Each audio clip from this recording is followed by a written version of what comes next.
ఆంధ్ర విశ్వ కళా పరిషత్తులో తెలుగు శాఖ చాలా ప్రత్యేకమైన శాఖ.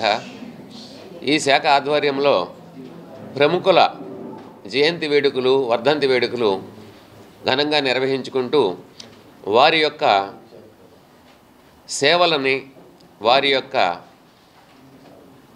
రచనలని పరిశోధించుకుంటూ విద్యార్థుల యొక్క తెలుగు నైపుణ్యాలని అభివృద్ధి చేయడంలో ఈ శాఖ ఎంతో కీలక పాత్ర నిర్వహిస్తుంది. ఆంధ్ర యూనివర్సిటీలో తెలుగు శాఖ ప్రాచీనమైన శాఖల్లో ఒకటి. 1930 నాటికి తెలుగు శాఖను స్థాపించడం జరిగింది. అప్పటి నుంచి ఎందరో ప్రముఖులు ఈ తెలుగు శాఖ నుంచి పట్టభద్రులై దేశవ్యాప్తంగా తెలుగు భాష ప్రాముఖ్యాన్ని, తెలుగు భాష అభివృద్ధిని చేశారు. శ్రీకృష్ణదేవరాయలు చెప్పారు, తెలుగు దేశ భాషలందు తెలుగు లెస్స. ఆ లెస్స అంటానికి కారణం ఈ భాషలో ఉన్న మాధుర్యం అంతా ఇంత కాదు.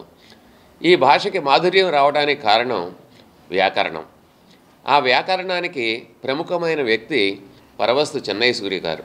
ఆయన ఇచ్చిన వ్యాకరణ స్ఫూర్తితోటి మన భాష యొక్క ప్రాముఖ్యత పెరగడమే కాకుండా భాష యొక్క అందం, అభినందం అన్నీ కూడా పెరిగినాయి. ఈ భాషకి మంచి గంధం రాసిన వారిలో పరవస్తు చెన్నయ్య సూరి గారు ఒకడు.